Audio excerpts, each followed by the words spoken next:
If you're a fan of cheap, clean, abundant, limitless, safe energy, then you are a fan of nuclear energy. You may just not know it yet.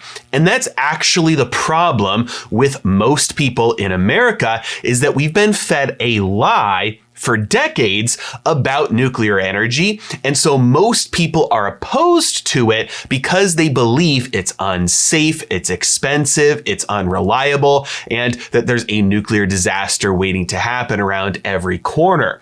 But that is just not the truth. And the good news is that people are starting to learn the truth. And it's a good thing too, because if we don't learn the truth about nuclear and move forward with more nuclear energy, it'll be very hard to compete globally into the future. Take, for instance, the fact that right now in the United States, nuclear makes up almost 20% of our electricity production. This is despite the fact that there are only 55 nuclear power plants across the states. Think about that for a second.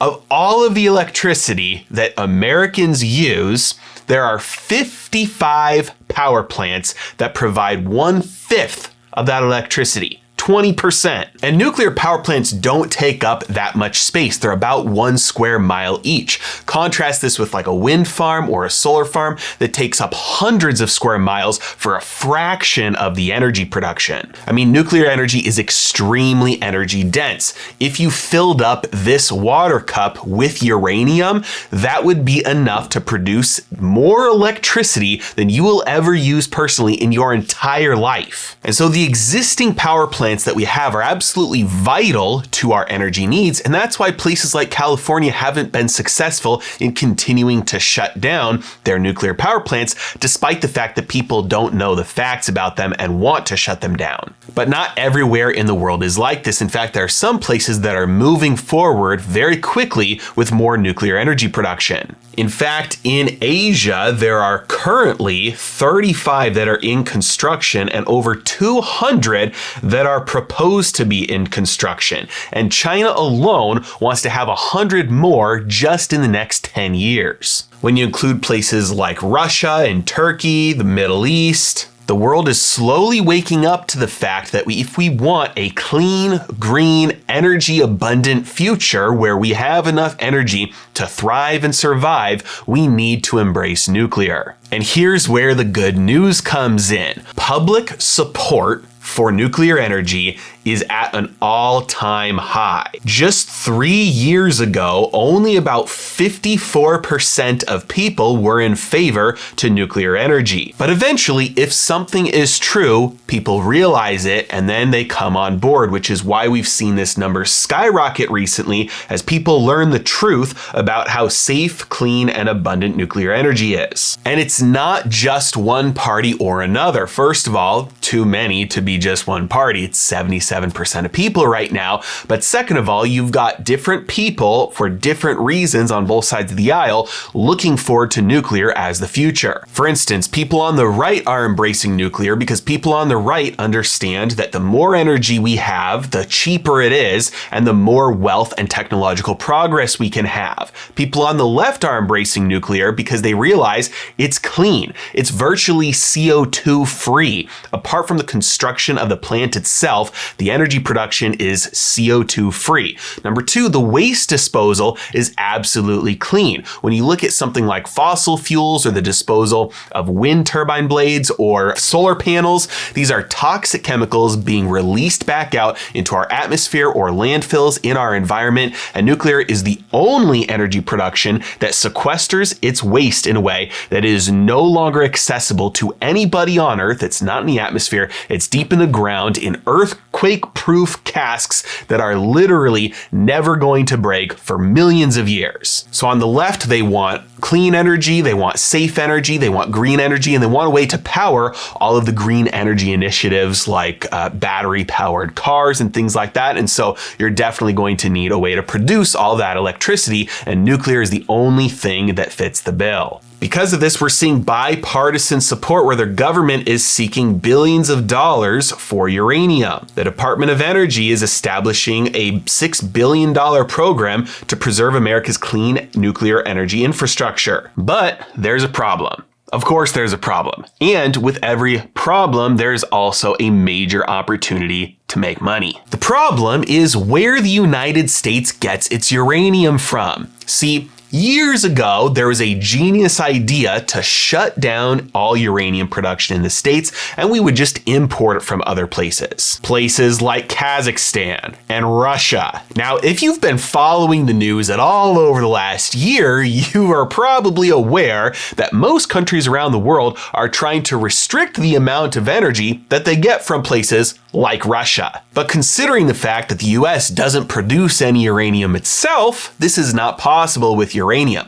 And considering the fact that uranium leads to the production of 20% of the United States electricity needs, this is a big deal. This is why when the United States government is trying to spend money to increase domestic production of uranium to get off Russian supply, this opens up the doors to make money investing appropriately. And that's where the sponsor of today's video, Uranium Royalty Company, comes in, because there is virtually no other way to get exposure to the money that's going to start being allocated to US production of uranium. First of all, Uranium Royalty Corporation, it's a NASDAQ traded company. Second of all, it's a royalty company. Now, you've heard me talk about how much I love royalty companies, and it's basically because they de-risk themselves and have pure upside. For an example of a royalty company, all you have to do is think of all the actors who have played on the big TV shows like Friends and The Office that go on to get replayed over and over and over again,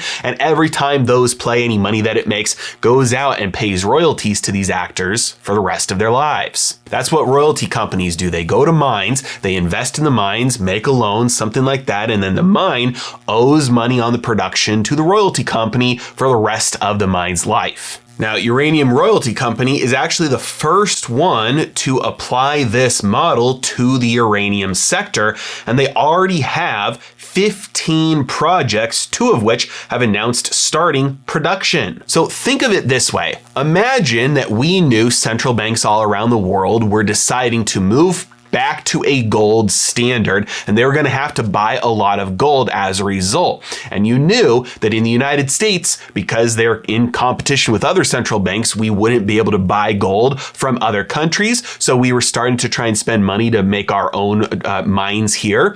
Imagine how lucrative it would be to be invested in one of the only gold mines in America if you knew that's where America was going to be sourcing all of its gold. That's what's going on here. We know nuclear is the future. We know the world is headed that way, and we know we're trying to wean ourselves off of the uranium that we're buying from places like Russia. So any production of uranium domestically is going to have a flood of money coming into it. Not only because the amount of investing into that space has been severely limited because of how hated this space has been for decades, but also because of all of the flood of money coming into this from the green initiatives, from the global geopolitical issues, trying to wean ourselves off of using competitors like Russia, their uranium, and buying it from them. And so for many reasons, from many different angles, it looks like it could be a very highly lucrative position to be in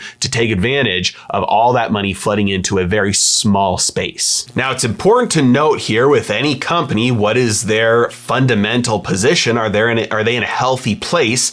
And right now, their liquid assets are $133 million worth. Now, obviously, liquid assets is counting a few things. Number one, cash. They've got a massive cash position. But number two, they also have a large uranium position. They're one of the only companies in the world that has the ability to buy physical uranium. It's just very difficult to cross over those legal hurdles and be able to store up physical uranium. And Uranium Royalty Company, UROY, has done this. In fact, they currently have an inventory of 1.5 million pounds of uranium, approximately $75 million worth right now. And all of it they bought at prices well below what uranium is currently worth. Now, because of this, you might imagine that a company like Uranium Royalty Company would have price targets much higher than where it's at right now, as analysts who know the space are looking at this and saying, this has got to go up. And that's exactly what's happening. One analyst has a current price target US of $4.80 per share,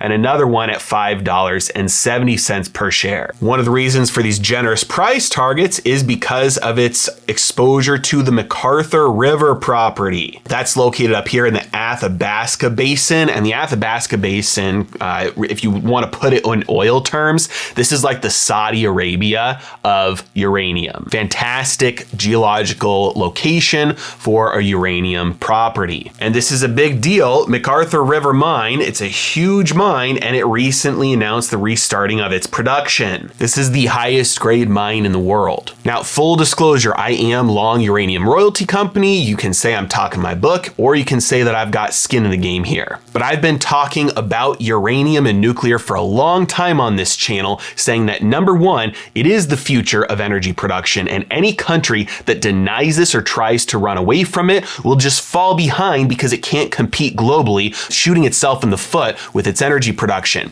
And the good news is that the tide is turning in the United States. Public acceptance and favorability towards nuclear is shifting dramatically, and bipartisan politically as well. This means that a flood of money is about to start pouring in to domestic production of uranium because we can't keep on sourcing it from where we're getting it right now. And so to have exposure to that domestic production, which there's very little of, means that there's a lot of water, a fire hose, coming in through a very, very small opening, which makes me very excited for the prospects of a company like Uranium Royalty Company, which just has pure upside to all these different projects. As always, this is not a recommendation, it's education and information purposes only. Do your own research, make your own decisions, and thank you so much for watching. Have a great day.